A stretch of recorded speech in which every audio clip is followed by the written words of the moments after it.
దేవుడికి వందనాలు, పాస్టర్కి వందనాలు, సంఘం పెట్టలకి వందనాలు. నా సాక్ష్యం,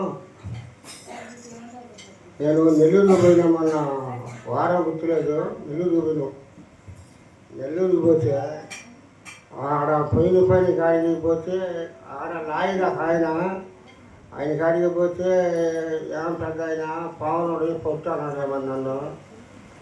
లాయర్ పెద్ద ఉద్యోగం అయిపోయా సార్ పాము ఎక్కడ దిగుతాయి, ఇక్కడ అల్లిగాను మరుగైపోయినా, ఎన్ని పైపులు రాళ్ళు కుట్టలు కనరగాలో అన్న ఆడాడి ఎత్తులు ఆయన అదపాలేదు. సరే సార్ వల అయితే పడిపోతాయి అన్న. సరే వల ఎంత అవుతున్నారు, ఎంత అవుతుంది అంత తెలియదు, అడిగి అడగాలన్నా. సరే మా అబ్బాయి వస్తాడు, అబ్బాయి కూడా పోవాలన్నాడు. మేము పోయింది ఒక బైకు, మళ్ళీ ఆడించి పోయింది ఒక బైకు. సరే ఆ కారు డ్రైవర్ అట్లా కొన్నాడు, లాయరు తీసుకుపోయి కారు డ్రైవర్ అట్లా కొన్నాడు. ఆ పిల్లోడు కూడా ఒక బిడ్డ తల్లి ఉన్నట్టుకున్నాడు. ఆ తర్వాత రా పెద్ద ఆయన మనం వరలకాడికి పోదాం, వరలు తీసుకోవద్దు అన్నాడు. వాళ్ళు ఏడంటే వాళ్ళ చిన్నబాదానికి పోవాలి అన్న. చిన్నబాదానికి పోయినాము, వరలు ఎత్తుకున్నాము. అవన్నీ కోటి ఇక్కడికి వచ్చి స్కూల్ నుంచి ఇప్పించాడు ఆయన. నాకు ఆయన డబ్బులే ఒక 200 రూపాయలు జేబులో. సరేలే ఆయన ఇప్పిస్తారా లేకపోతే మనం ఇద్దామా అనుకుంటే ఆయన పెద్దనే డబ్బులు ఇవ్వట్లే, నేను ఇస్తా తాగలడు. ఆ స్కూల్ మీద తాగి ఆ సతాయించుకొని ఆయన ఇచ్చి ఆర్టీసీ బస్ స్టాండ్ దాటినాము. ఆర్టీసీ బస్ స్టాండ్ దాటి ఒక పర్లేదు దూరం పోయి వచ్చేసినాము. మాకు ముందు ఒక 2 బాతున్నారు ఆడవాళ్ళు అంటే వాళ్ళు పిల్లకాయలు, కొత్త పిల్లకాయలు. వాళ్ళు లిప్పుట్లు కొట్టుకొని చల్లగా ఉంటారు. వాళ్ళ దోస్తే ఈ బయట దోస్తాడు కొడపిల్లకాయలు. ఆ పిల్లకాయలు ఎక్కువనే పోతాడు, ఈ జ్వరం వస్తుంది. నా ఇల్లు చూడ ఆయన కార్ డ్రైవర్ ఆ పిల్లడు పెద్ద ఆయన. ఆ పిల్లకాయలు చూడు, ఈ పార్కు చూడు, బండి అంటాడు, అంతేనయ్యా పోయా వాళ్ళు కొడపిల్లకాయలు అంటాడు. నా వెనక పట్టామంది. నా వెనక పట్టమంటే ననకు మమ్మల్ని గుద్దులోడు పడిపోయినాడు ఇల్లుగట్టిన రోడ్లో. ఆ కార్లు ఆ బళ్ళు మొత్తం షాపింగ్ అయిపోయింది. ఆ పిల్లలు ఒక తొడ మోకాలు గొల్లగొల్ల అయిపోయి ఆ బళ్ళుగా నడిచితే ఇంకొక ఆయన అయ్యా పడిపోయినాడు. నాకు మట్టి తొడ లోపల తొడ కూడా దాక్కుపోయింది, నల్ల కమిలిపోయింది. నాకు 3 ఏళ్ళు అదిలిపోయింది. సరే వాడు లేపిన పైకి లేపితే వాడు గడి ఒరిగిపోతున్నాడు. మమ్మల్ని గుర్తుగా చల్లాడు. వాడు పెళ్ళని చల్లడు, బయటపోయి చల్లాడు. అవన్నీ నేను లేదా చల్లగా చల్ల వచ్చేది. మాకు దెబ్బతగిలింది ఏం దెబ్బ అంటే ఈ మా నన్ను తీసుకుని పిల్లడు వెనక ఆ రేకు బైక్ రేకులు 2 ముక్కలు అయిపోయింది. ఆ తాళం మీరు కొన్నాడు. నా బైక్ బాగా చేసింది. నా పిల్లడు ఈయన నాకు దెబ్బ తగిలింది అర్థం. ఇప్పుడు నేను అనుకుంటున్నాను, నేనుండి నాయన ఎట్లా మనం మా వెనక ఆర్టీసీ బస్సు రాలేదు, లారీ రాలేదు, ఏది రాలేదు. ఆయన దేవుడు ఎక్కువగా మమ్మల్ని ఆయన ఎందులో రాడు, లేకపోతే కృషి అయిపోతుంది. చాలా పెద్ద హాస్పిటల్కి పోయిందో దేవుడు నాయన మా చెప్తాను, మా దేవుడు ఉన్నాడు, మా కాపాడు వస్తాడు అన్నది. చెప్తాయినా నా బండి నిండిపోయింది, అంతే అన్నాడు. అయ్యా చేసేది కావాలి అవన్నీ అదే చేసేది, అదే బండి బాగా చెప్పి నాకు ఆ డబ్బులు పెద్ద అన్నాడు. సరే మీ నాయన ఫోన్ నెంబర్ ఉంది కదా, టచ్ ఫోన్ నెంబర్ని ఆ నెంబర్ చెప్పాడు. ఆ పిల్లడు ఖచ్చితంగా నెంబర్ చెప్పుకుంటే పిల్లడు గమ్ముకుండు, పాపం 9 పిల్లడు ఆ ఫోన్ నెంబర్ తప్పు చెప్పినాడు. తప్పు చెప్పినాక ఈ పిల్లడు అదే కరెక్ట్గా చెప్పలేదు, నువ్వు అట్టతోడు చెట్టోడు అన్నాడు. 9 పిల్లడు నాయన బాగా ఆ పిల్లడు ఉరిగిపోతున్నాడు. 2 పట్టుకున్నాడు. చిన్న వనకబాకరా నేను ఊరు పట్టలేరా, నేను ఏం కాదు లేరా, నువ్వు వనకబాకరా 2 పట్టుకున్నావా. వాడు నా ఇంటిని ఇచ్చుకొని నాకే కడుపు మనిపోయిందయ్యా, అటు మానేదయ్యా. ఆ పిల్లోడు వచ్చి 70 నువ్వు బాగా చేసుకుని దానికి నీకు దేవుడు ఇవ్వాలి కానీ నువ్వు బాగా అన్నా. ఇంకొక ఆయన చిన్న ఆ పెద్ద ఆయన చెప్తున్నాడు, ఇంకో 300 ఇచ్చుకొని పోయి ఆ దేవుడు బాగా చూపించుకో అని అన్నాడు. అయ్యా సార్ చెప్పాయా అని చెప్పి మరి అబ్బాయి పని తెచ్చి దేవుడుగా మన ఆపారం పెట్టుకాడికి వచ్చి ఆ పావుడు కాడికి ఆడి వచ్చి ఆ వల్ల ఆ పత్తలు వస్తుంది వల్ల 3 పుట్టలు చేసి కోసి 3 చెక్కలు వేసి ఆహ్వానం గదిని బయలు ఈ మన తలకాయలు ఎవరు ఈ మల్లెమ్మ కొడుకు చూస్తుండగానే వాళ్ళ ఆయన తెలవదు. నాయన ఇక్కడ జరిగింది సార్, యాక్సిడెంట్ జరిగింది మాకు ఎలా మధ్యాహ్నం చందగా బారా నాయనని అవన్నీ ఈ మేడం కొడుకు బయలుదేరి అవన్నీ చూసేట్టుగా నాయన సలహాలో ఏం దెబ్బ రాకుండా నేను తీసుకొచ్చేసినాం. చెప్పకుండా దేవుడు నామాన్ని మాట్లాడతాం. చిన్న సాక్షి గారు ఆ బయట గుడ్డి పడిపోయి ఆయనకి ఏమైంది, ఏం జరుగుతుంది కానీ దేవుడు ఆయన చేయి అడ్డుపెట్టి ఏసేపైకి ఏ దెబ్బ తగలకుండా సహాయం చేసిన దేవుడు. చెప్పకుండా దేవుడు నామాన్ని మాట్లాడతాం. రెండు చేపైకి దేవుని కృతజ్ఞతాస్తుతి స్తోత్రములు చెల్లిద్దాం. స్తోత్రం స్తోత్రం స్తోత్రం స్తోత్రం స్తోత్రం నైనా. అయా యోసేపుని కాచి కాపాడి మంచి ఆరోగ్యం ఇచ్చి ఈ రోజు నా దేవా నీ సన్నిధానములోనైనా సజీవుడు జాబితాలో నిలబెట్టావు. నీ కృతజ్ఞత రెండు నోరు తెచ్చి స్తోత్రాలు చెప్పండి. స్తోత్రాలు స్తోత్రం స్తోత్రం యేసు నామములో చెల్లిస్తున్నాం మా తండ్రి. ఆమేన్. ఇంకా సాక్ష్యాలు, క్లుప్తమైన సాక్ష్యాలు. బిడ్డను కాపాడి మరియమ్మ కూడా గుండులో నొప్పి నుంచి విడిపించి ఆ బిడ్డని కాచి కాపాడిన దేవాది దేవుని కృతజ్ఞతాస్తుతి స్తోత్రములు చెల్లిద్దాం. రెండు చేతులు పైకెత్తి స్తోత్రం స్తోత్రం స్తోత్రం స్తోత్రమయ్యా.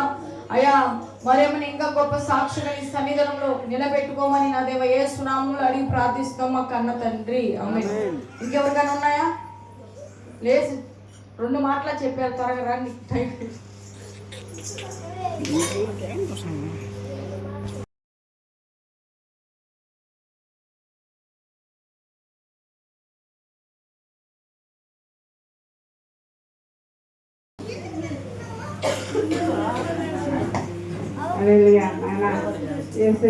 నా వందనాలు, పాస్టమ్మ గారికి, పాస్టర్ గారికి నా వందనాలు, మీరు వచ్చిన సంఘర్షులకు అందరికీ నా వందనాలు. నా సాక్షి ఏంటంటే నాకు పదే రోగాలు వస్తూ ఉన్నాయి. ఒకటి వేయలేక ఒకటి వస్తూ ఉన్నాయి. నాకు ఆరోగ్యం బాగా చేయమని అడిగి రోజు కొనుక్కొని నిద్రలోనే ఏడుచుకుంటా. అంటే అయ్యా నాకు ఆరోగ్యం బాగా చేస్తే మాకు అదే 10 కోట్లు నువ్వు ఇచ్చినట్టు తండ్రి అని ఏడుచుకొని ప్రార్థనలు చేసుకోకుంటుంటే సొంతకాలంలో మనవడిలాగా కనబడ్డాడు. ఏ భయపడిపోకన్నాడు. వాళ్ళు తెల్లారుతాను నా కొడుకులాగా కనబడ్డాడు. నీకేం భయం లేదు, నేనున్నాను, నువ్వు భయపడబాకు అని నాకు ఎందుకు చచ్చి మరీ చెప్తున్నాడు. నీకేం పర్వాలేదు, భయపడబాకమ్మా, అమ్మా నువ్వు భయపడబాకమ్మా, నీకేం కాదమ్మా అని ఎందుకు చట్టి మరీ హెచ్చరిస్తున్నాడు. ఏకాగ్రాలో నా కొడుకులాగా సొంతకన్నా మనలాగా కనపడ్డాడు నాకు. మరి ఎవరో నాకని తెలియదు తల్లి. వేసిపోయింది ఎంత అడుతున్నాడు నాయన నన్ను. నీకేం పర్వాలేదు చెప్పి ఏదో దర్శనం నాయన నాకు ఈ సాక్ష్యం దేవుడు దీవించను గాక. ఆమేన్. దేవాది దేవుడు అనారోగ్యంగా ఉన్నప్పుడు దేవుడు ఏదో ఒక రూపాన దేవాది దేవుడు బయలుపరుచుకొని ధైర్యాన్ని ఇచ్చిన దేవునికి, మంచి ఆరోగ్యం ఇచ్చిన దేవునికి కృతజ్ఞతాస్తుతి స్తోత్రములు చెల్లిద్దాం. స్తోత్రం స్తోత్రం స్తోత్రం స్తోత్రమయ్యా. ఇంకా గొప్ప సాక్షిగా బిడ్డను నిలబెట్టుకోమని, మంచి ఆరోగ్యం దయచేయమని యేసయ్య పరిశుద్ధ నామములో అడిగి ప్రార్థిస్తున్నాం మా కన్న తండ్రి. ఆమేన్. నమ్మకం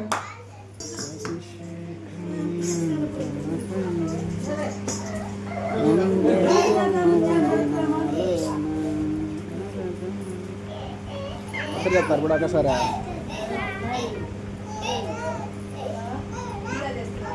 హలో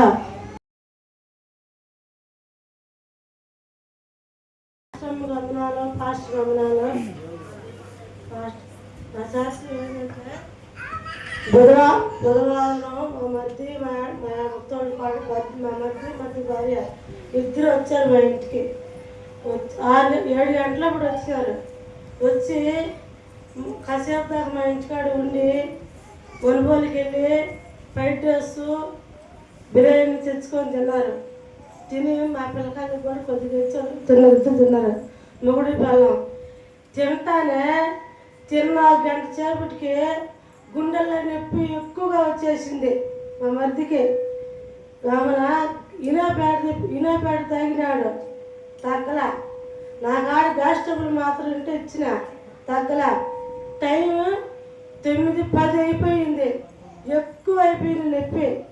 అయిపోయినాక హాస్పిటల్కి బాగా అంటే ఇంట్లో పోయి నిద్ర పండుకోవడం మంచం మీద, పైకి లేటలా. హాస్పిటల్కి బాగా అంటే నేను లేకుండా అంటాడు.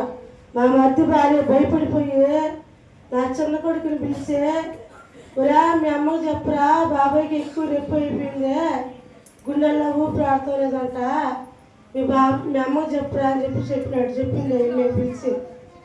ఆమె నా చిన్న కొడుకు వచ్చి, అమ్మ బాబాయ్కి గుండెల నొప్పి ఎక్కువ అయిపోయిందమ్మా, చిన్నమ్మ నీకు చెప్పమంటుందా అన్నాడు. ఆమె నేనేం చేశానంటే గ్లాసులోకి నీళ్ళు తీసుకొని ప్రార్థన చేసి నా ఇంటికి ప్రార్థన చేసుకొని నీళ్ళు ఇచ్చా. నీళ్ళు ఎత్తిపోయి తాగరా బాబాయ్కి పోరా తగ్గిపోద్ది తాగమని చెప్పరా అన్న. ఆమె ఎత్తిపిచ్చినాడు. నీళ్ళు తాగిన ఒక గంట సేపటికి నొప్పి మొత్తం తగ్గిపోయింది, పూర్తిగా తగ్గిపోయింది, ప్రశాంతంగా నిద్రపోయినాడు. చెప్పండి బిడ్డ దేవునామం చేలు పైకెత్తి 2 చేలు పైకి దేవుని స్తోత్రం చెల్లదు. ఒక అన్యుడికి ప్రార్థన చేసి బాగు చేసుకుంటుంది. యేసు ప్రభు ప్రేమ చూపించుకుంటుంది. తన బంధువులకి రక్త సంబంధికులకి బాగు చేసుకుంటుంది. దేవుని ఎరిగిన బిడ్డ తన కూతురు కొరకు ప్రాధాయపడుకుంది, నడిపించుకున్నాడు. దేవుని సన్నిధానానికి రావాలని ఆశపడి దేవుడు నడిపించుకున్నాడు. దేవుడు కావాలి అని అనుకునే ఏ బిడ్డ కూడా దేవుడు సహాయం చేయక మానాడు. 2 చేలు పైకి దేవునికి స్తోత్రాలు చెల్లిద్దాం. నోరు తెచ్చి అందరూ స్తోత్రం స్తోత్రం స్తోత్రమయ్యా. ఆ బిడ్డకి ఇంకా మన ఆయన గొప్ప సాక్షిగా నువ్వు చేసిన మేలు బట్టి పుడతలకి స్థుతి స్తోత్రాలు చెల్లిస్తూ ఇంకా గొప్ప మేలు ఆ బిడ్డని గొప్ప సాక్షిగా నీ సన్నిధానం నిలబెట్టుకోమని యేసయ్య పరిశుద్ధ నామములో అడిగి ప్రార్థిస్తున్నాం మా కన్న తండ్రి. ఇంకా ఉన్నారా? స్తోత్రాలు 2 చేలు పైకెత్తి చెల్లిద్దాం. స్తోత్రం స్తోత్రమయ్యా. యేసయ్య బిడ్డకి మంచి ఆరోగ్యంగా దయచేయమని యేసయ్య నీ నామములో అడిగి ప్రార్థిస్తున్నాం మా కన్న తండ్రి. ఆమేన్.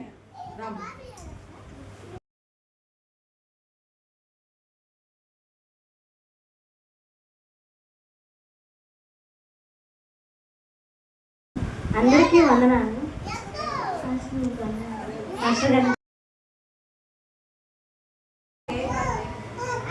నేను మొదటిసారిగా చర్చికి వచ్చాను. ఈరోజు ఎప్పటి నుంచో ప్రే చేస్తున్నాను దేవుని సన్నిధిలో రావాలని, కుదరలేదు.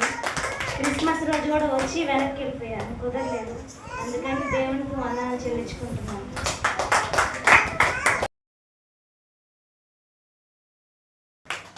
హల్లెలూయా. 2 సార్లు మందిరానికి రాలేకపోయాను అంటుంది. 2 సార్లు ప్రయత్నించాను, రాలేకపోయాను. ఈ దినము దేవుడు నడిపించేస్తాడు బిడ్డని. చప్పట్లు కూడా దేవుడు నామని ఎప్పుడు బిడ్డ నడిపిస్తున్నాడు కావాలి. చప్పట్లు కూడా దేవుడు నామని మయం పడతాం. 2 చేలు పైకి దేవుని కొరకు స్తోత్రములు చెల్లిద్దాం. స్తోత్రం స్తోత్రం. నోరు తెచ్చి స్తోత్రం చెప్పండి దేవుడు. స్తోత్రం స్తోత్రం స్తోత్రం స్తోత్రమయ్యా. ఆ బిడ్డకి ఇంకా మంచి ఆరోగ్యం ఇవ్వమని అయ్యా, చక్కగా నీ సన్నిధానానికి నైనా నిలబెట్టుకోమని, సాక్షులుగా నిలబెట్టుకోమని యేసయ్య పరిశుద్ధ నామములో అడిగి ప్రార్థిస్తున్నాం మా కన్న తండ్రి. ఆమేన్. హల్లెలూయా. హల్లెలూయా చెప్దాం. సాక్షాలతో ప్రార్థన చేసుకుని తలలు మంచి అందరూ సైలెంట్ గా ఉండాలి. పిల్లకాయలని జాగ్రత్తగా పెట్టుకోవాలి. బాధ అయినా ప్రభు రాజా ఇప్పుడు దాకా చెప్పిన అయ్యా సాక్ష్యాలన్నీ నా ప్రభు నీ పాద సన్నిధికి చేర్చుకోమని చేర్చుకున్నామని నమ్ముతూ విశ్వాసముతో కృతజ్ఞతాస్తుతి స్తోత్రములు చెల్లిస్తూ యేసయ్య నామములో అడిగి ప్రార్థిస్తున్నాం మా కన్న తండ్రి. ఆమేన్. హల్లెలూయా. హల్లెలూయా.